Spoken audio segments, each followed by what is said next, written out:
আসসালামু আলাইকুম, স্বাগত বৈশাখী সারা দেশের সংবাদে। আপনাদের সাথে আছি আমি সঞ্জিদা মিজান। শুরুতে সংবাদ শিরোনাম। শেখ হাসিনার জুলাই মানবতা বিরোধী অপরাধ মামলার রায় আজ। সরাসরি দেখবে গোটা বিশ্ব, সর্বোচ্চ সাজার প্রত্যাশা প্রসিকিউশনের। চট্টগ্রামের ship handling and berth operators অ্যাসোসিয়েশনের নির্বাচন ঘিরে জটিলতা। মনোনয়নপত্র জমা নিয়ে দ্বিমত দুই সভাপতি প্রার্থীর। একটি মহল ডেস্টিনি বন্ধ করার পরিকল্পনা করেছে, যা চিন্তার বাইরে, মন্তব্য এমডি রফিকুল আমিনের। সবাইকে বিচারের আওতায় আনা হবে বলে জানিয়েছেন। এবং হিমাগারে আলুর দর কেজিতে 22 টাকা হলেও সরকারের সিদ্ধান্ত কার্যকর হয়নি। উৎপাদন ব্যয় প্রতি কেজিতে 25 টাকা, লোকসানের শঙ্কায় কৃষকরা।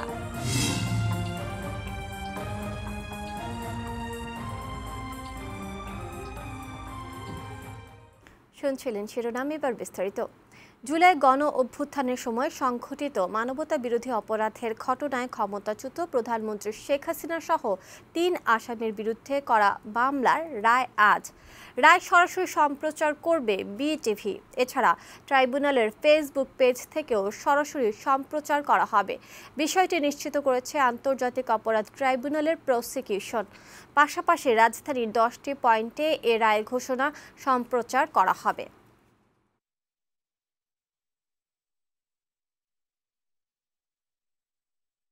আমরা তো বলেছি যে আমরা সর্বোচ্চ শাস্তি আশা করি। প্রায় যদি ট্রাইব্যুনাল ওনার বিরুদ্ধে শাস্তি প্রদান করেন, তাহলে আমরা আরেকটি কনভিকশন ওয়ারেন্টের আবেদন ইন্টারপোলে আবার পাঠাবো তার বিরুদ্ধে রেড নোটিশ জারির জন্য।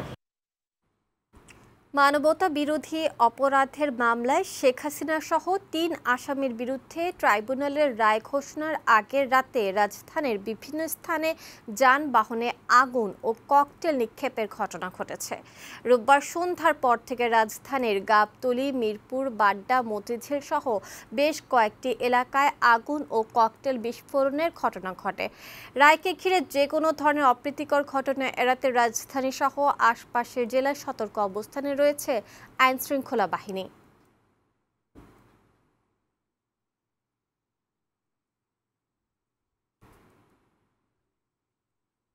চট্টগ্রামে ship handling and berth operators অ্যাসোসিয়েশনের নির্বাচন ঘিরে জটিলতা সৃষ্টি হয়েছে।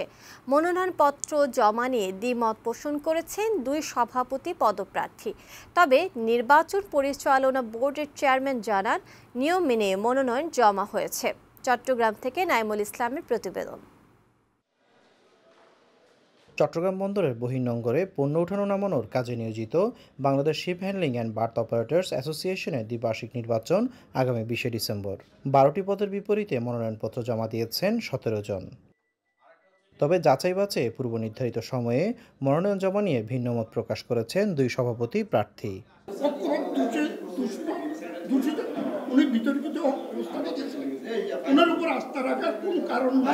ওনারা নির্বাচন করুক না, ভয়ের কি আছে? ওনারা যদি নির্বাচিত হয়, আমরা ওনাদেরকে স্যালুট দিয়ে সুন্দরভাবে বসিয়ে দিব। এদিকে সবার অংশগ্রহণে সুষ্ঠু নির্বাচন চান সাধারণ সদস্যরা। আমরা চাচ্ছি সুন্দর সুষ্ঠু একটা নির্বাচন, যেটা এই ধরনের কোনো রকম বহিরাগত ওরা হস্তক্ষেপ যাতে না করে। সুষ্ঠু নির্বাচন অনুষ্ঠানের প্রস্তুতি চলছে বলে জানালেন নির্বাচন পরিচালনা বোর্ডের চেয়ারম্যান। আমরা আলটিমেটলি 17টা নির্বাচনের নমিনেশন পত্র আমাদের কাছে আছে, এগুলো যাচাই বাছাই হবে এবং যাচাই বাছাইয়ের পরে আমরা এটাকে ডিক্লেয়ার করব 18 তারিখে। তারপরে যদি কারো কোনো আপত্তি থাকে এটার উপরে, এটা আপিল বোর্ডে যাবে। সংগঠনের 27 সদস্যের মধ্যে বর্তমান কমিটিতে আছেন অন্তত 23 জন। নাইমুল ইসলাম, বৈশাখী সংবাদ, চট্টগ্রাম। ডেস্টিনি গ্রুপের ব্যবস্থাপনা পরিচালক রফিকুল আমিন বলেছেন, একটি মহল ডেস্টিনি বন্ধ করার পরিকল্পনা করেছে, যা চিন্তার বাইরে। এদের সবাইকে বিচারের আওতায় আনা হবে। চট্টগ্রামে ডেস্টিনি 2000 পিএইচডি লিমিটেড আয়োজিত চট্টগ্রাম বিভাগীয় পিএইচডি কনফারেন্সে এসব কথা বলেন তিনি। এ সময় ডেস্টিনি আবারও ঘুরে দাঁড়াবে বলে দৃঢ় প্রত্যয় ব্যক্ত করেন রফিকুল আমিন। চট্টগ্রাম থেকে মনসুরের ছবিতে হামিদুর রহমান তুষারকে সাথে নিয়ে পিয়াস মাহমুদের প্রতিবেদন। ক্রেতা, পরিবেশক ও বিনিয়োগকারীদের উপস্থিতিতে মিলন মেলায় পরিণত হয় ডেস্টিনি 2000 পিএইচডি ফোরাম লিমিটেড আয়োজিত চট্টগ্রামে ডেস্টিনি 2000 পিএইচডি কনফারেন্স।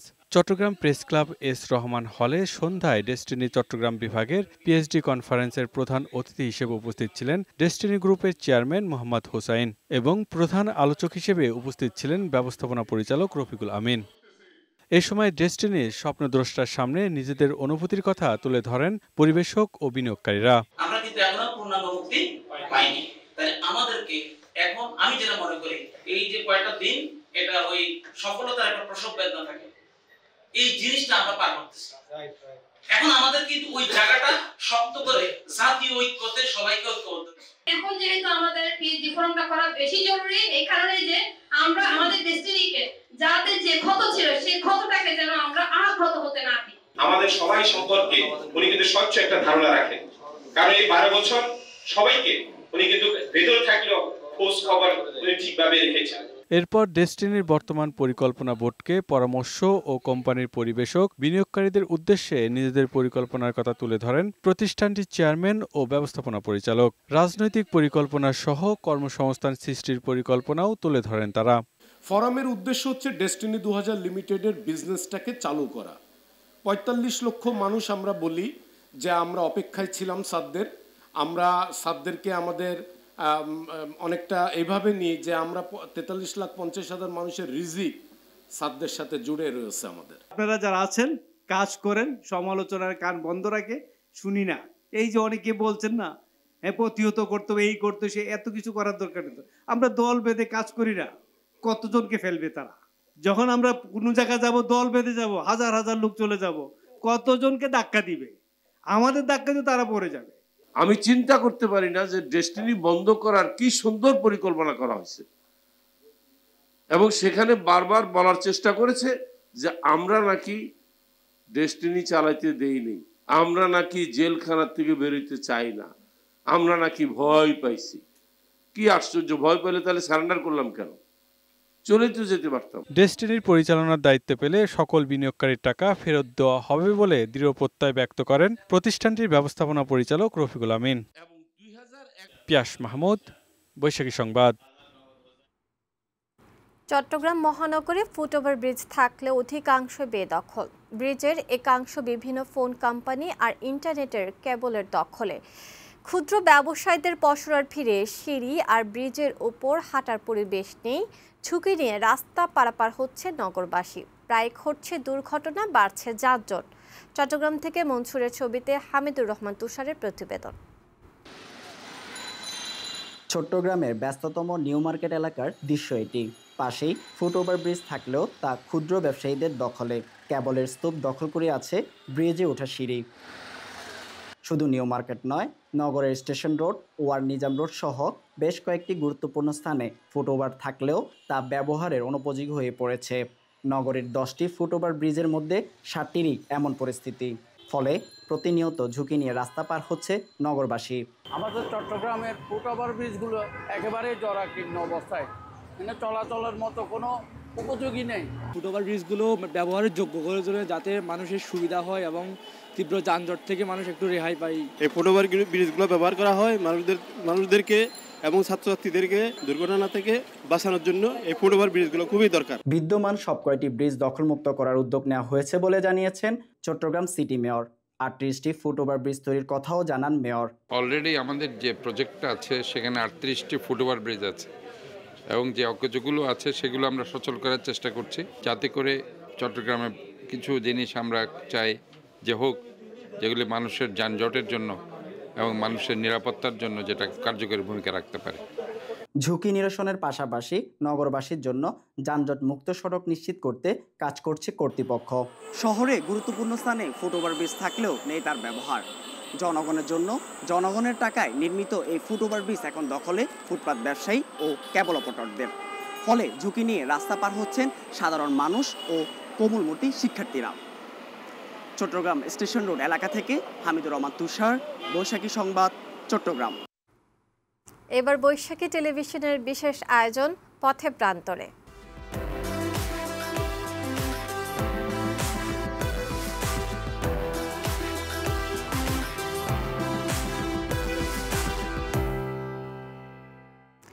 হিমাগার পর্যায়ে আলুর দর 22 টাকা নির্ধারণ হলেও সরকারি সিদ্ধান্ত এখনও কার্যকর নয়। ফলে উৎপাদন ব্যয় হচ্ছে 25 টাকা প্রতি কেজিতে। এভাবে চললে হিমায়িত আলুতে কৃষকের লোকসান হবে প্রায় 2000 কোটি টাকা। সংশ্লিষ্ট কর্তৃপক্ষ বলছে, রেশনিং ব্যবস্থার জন্য সরকার উদ্যোগী হলে আলু কিনলে বাঁচবে প্রান্তিক কৃষকরা। রংপুর সংবাদদাতা রেজাউল ইসলাম বাবুর রিপোর্টে বিস্তারিত। গেল মৌসুমে রংপুর বিভাগের 8 জেলায় 2,25,985 হেক্টর জমিতে আলুর উৎপাদন হয়। এর মধ্যে বিভাগের 116টি হিমাগারে 11,09,692 মেট্রিক টন আলু সংরক্ষণ করা হয়। কিন্তু প্রায় বছর পেরিয়ে গেলেও হিমাগারগুলোতে এখনও প্রায় মজুদ 8 লাখ মেট্রিক টন আলু। জমি ভাড়া, সেচ, কৃষি উপকরণ সহ সব মিলিয়ে প্রতি কেজি আলুর উৎপাদন খরচ পড়েছে 22 থেকে 25 টাকা এবং হিমাগার ভাড়া 7 টাকা। হিমাগার পর্যবেক্ষণে দেখা গেছে, বর্তমানে প্রতি কেজি আলু বিক্রি মাত্র 9 থেকে 9.5 টাকা হওয়ায় একদিকে উৎপাদন খরচ উঠছে না, অন্যদিকে খালি হাতে ফিরতে হচ্ছে কৃষকদের। বর্তমানে আলু যে বাজার, তাতে স্টোর ভাড়া দিলে টাকা থাকতেছে না। সারের দাম, কীটনাশকের দাম সেই পর্যায়ে তো আমাদের পোষে না। যেভাবে ব্যয়বহুল হয়েছে, তাতে আমরা তো এইভাবে টাকা পাচ্ছি না। কৃষকের লোকসান ভেবে 27 আগস্ট সরকারিভাবে হিমাগার পর্যায়ে আলুর দাম নির্ধারণ করলেও নেই তার বাস্তবায়ন। আবার কৃষি বিপণন অধিদপ্তর দিচ্ছে ক্রেতা সংকটের অজুহাত। হিমাগারের সংরক্ষণ ব্যয় মিটিয়ে আসলে দেখা যাচ্ছে কৃষকরা লাভবান হচ্ছে না। হিমাগার গেইটে প্রতি কেজি আলু সর্বনিম্ন মূল্য নির্ধারণ করে দেওয়া হয়েছিল 22 টাকা। বাজার না থাকার কারণে, অতিরিক্ত আলু আবাদের কারণেই কিন্তু আলুর বাজারটা খারাপ। কৃষকেরা পয়সা পাচ্ছে না, যেটুকু পায় সেটুকু তাদের কিন্তু স্টোর ভাড়া দেওয়ার পরে সেই পয়সাটুকু পাচ্ছে না। সরকারিভাবে পদক্ষেপ নিলে সংকট কাটিয়ে ওঠা সম্ভব বলে মনে করেন সংশ্লিষ্টরা। রেজাউল ইসলাম বাবু, বৈশাখী সংবাদ, রংপুর। রংপুরে আছেন সহকর্মী রেজাউল ইসলাম বাবু। সেখানে হিমাগারে আলুর দাম নির্ধারণ হলেও সরকার সিদ্ধান্ত এখনও কার্যকর হয়নি। এ বিষয়ে বিস্তারিত জানবো তার কাছে। বাবু, হিমাগারে আলুর দাম কার্যকর না হওয়ার কারণ কি? এতে কৃষকদের ক্ষতির সংখ্যা কতটা? জি, আসলে আপনি যেমনটি বলছিলেন আর কি, যে আলুর দাম না বাড়ার আসলে কারণটা কি? আলুর দাম না বাড়ার আসলে প্রথমত কারণটি হলো যে লক্ষ্যমাত্রার চেয়ে উৎপাদন অনেক বেশি। আমি যদি রংপুর বিভাগ নয়, রংপুর অঞ্চল অর্থাৎ রংপুরের 5 জেলার কথা বলি, আপনার রংপুরের 5 জেলায় কিন্তু উৎপাদন লক্ষ্যমাত্রা ছিল 1,01,000 হেক্টর জমিতে, কিন্তু আলুর উৎপাদন হয়েছে কিন্তু 1,19,000 হেক্টর জমিতে, অর্থাৎ 18,000 হেক্টর জমিতে চাষাবাদের ফলে কিন্তু উৎপাদনটা অনেক বেশি হয়েছে। আর যার কারণেই হলো আলুর বাজারটার আর কি এই অবস্থা। আর কৃষকরা যেটা বলছে আমাদেরকে আর কি, যে অন্যান্য বছরগুলোতে কিন্তু আলু রপ্তানি হতো বিশ্বের বিভিন্ন দেশে, 27 থেকে 28টি দেশে আলুর রপ্তানি হতো। এবার কিন্তু আলুর রপ্তানিটা একেবারে নাই বললেই চলে। আর এছাড়াও কিন্তু যে আলুর দাম উৎপাদন বেশি হওয়ার কারণে যখন বেড়ে যায়, তখন কিন্তু কৃষকরা যে দাবিটি করেছিল সরকারের কাছে, যে সরকারের যে রেশনিং ব্যবস্থা আছে, সেই রেশনিং ব্যবস্থার মধ্যে যদি সরকার আলু করে আলু দিতে পারতো, এবং টিসিবির মাধ্যমে যে সারা দেশে প্রায় 2 কোটি মানুষকে যে খাদ্যশস্য সরকার স্বল্প দামে সরবরাহ করছে, সেখানেও যদি আলু প্রবেশ করানো যেত এবং বাধ্যতামূলক করানো যেত যে টিসিবির পণ্য কিনলেই আলু কিনতে হবে, এই ধরনের যদি কাজ করতে পারতো সরকার, তাহলে কিন্তু আলুর ন্যায্য মূল্যটা কৃষক পেত। আপনাকে যদি আমি বলে জানাতে চাই যে আলুর বর্তমান বাজার মূল্য 9 টাকা থেকে 9.5 টাকা কিংবা 10 টাকা, যেখানে আলুর উৎপাদন খরচই কিন্তু 20 থেকে 22 টাকা। এখানে আলু বিক্রি করে কিন্তু কৃষকরা তাদের উৎপাদন খরচটুকুই তুলতে পারছেন না। আর এবছর আর কয়েকদিনের মধ্যে কিন্তু নতুন আলু বাজারে এসে যাবে। সব মিলে কিন্তু কৃষকরা আশঙ্কা করছেন যে স্টোরেজে যে আলুগুলো রয়েছে, যে এখনো 7 লক্ষ মেট্রিক টন আলু রংপুরের বিভাগের 116টি কোল্ড স্টোরে আছে, সে আলুগুলো যেহেতু পচনশীল মাল, এই আলুগুলো কৃষকরা বের করতে পারবে না, যেহেতু কৃষকদের উৎপাদন খরচ তো দূরের কথা, স্টোর ভাড়াই উঠছে না। সেই ক্ষেত্রে আলুগুলো ফেলে দেওয়া ছাড়া আর কোনো উপায় থাকবে না কৃষকদের। এই ছিল আমার কাছে আর কি রংপুরের আলু নিয়ে সর্বশেষ খবর। ধন্যবাদ বাবু। রংপুর থেকে হিমাগারে আলুর দাম কার্যকর না হওয়ার খবর জানাচ্ছিলেন সহকর্মী রেজাউল ইসলাম বাবু। যাচ্ছি অন্য খবরে। খুলনায় পৃথক ঘটনায় দুর্বৃত্তদের গুলি ও ছুরিকাঘাতে 4 জন নিহত হয়েছে। রবিবার দিনের কোনো এক সময় তারা নিজ বাড়িতে হত্যাকাণ্ডের শিকার হন।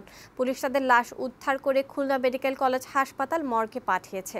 তাৎক্ষণিকভাবে এর হত্যাকাণ্ডের কারণ জানা যায়নি। এদিকে নগরের করিমনগরে দুর্বৃত্তদের গুলি ও ছুরিকাঘাতে নিজ বাসার ভেতরে নিহত হয়েছে এক যুবক। সোনাডাঙ্গা থানা পুলিশ জানায়, রবিবার সকালে গুলি ও ছুরিকাঘাতে ঘটনাস্থলে নিহত হয় আলাউদ্দিন। মরদেহ খুলনা মেডিকেল কলেজ হাসপাতাল মর্গে পাঠানো হয়েছে। স্থানীয় এলাকাবাসী যারা নিহত যুবক মাদক কারবারিদের সাথে জড়িত ছিল।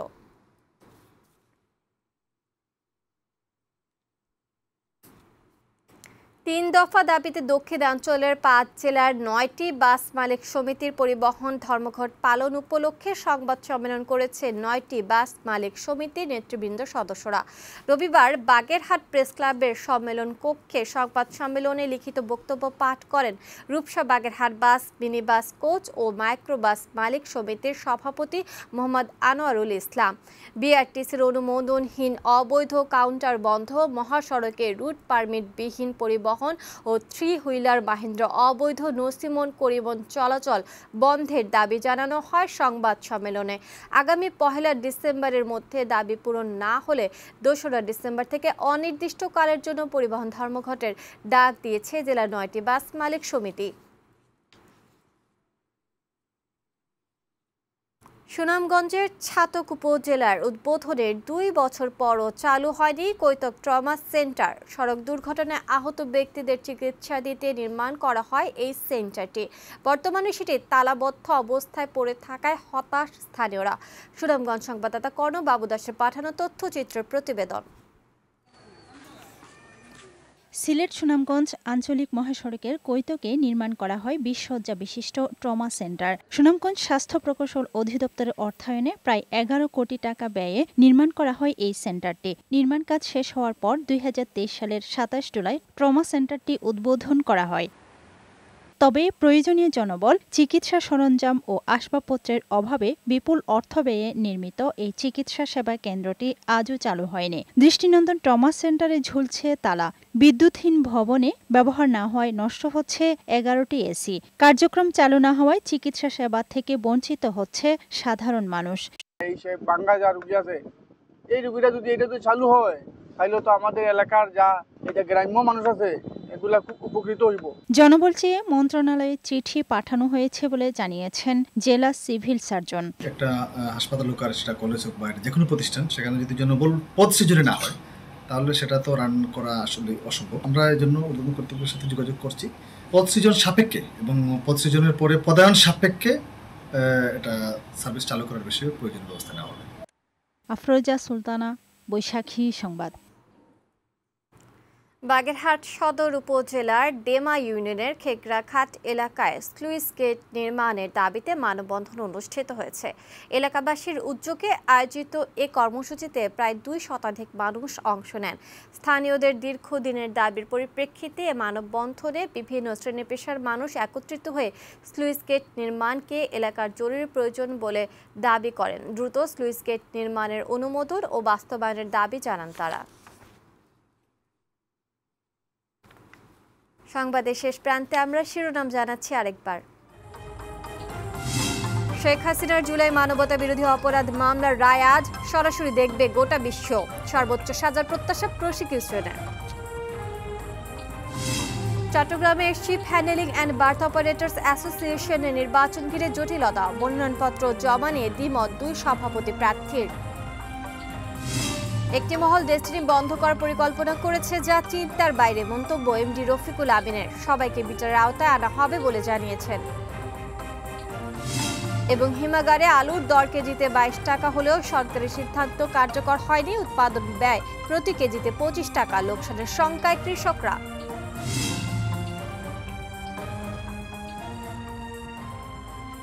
এখনকার সংবাদ এ পর্যন্ত। পরের সংবাদ দুপুর 2টায় দেখার আমন্ত্রণ রইল। বৈশাখের সবশেষ সংবাদ জানতে লগ ইন করুন www.boishakionline.com। বৈশাখের সাথে থাকুন। ধন্যবাদ সবাইকে।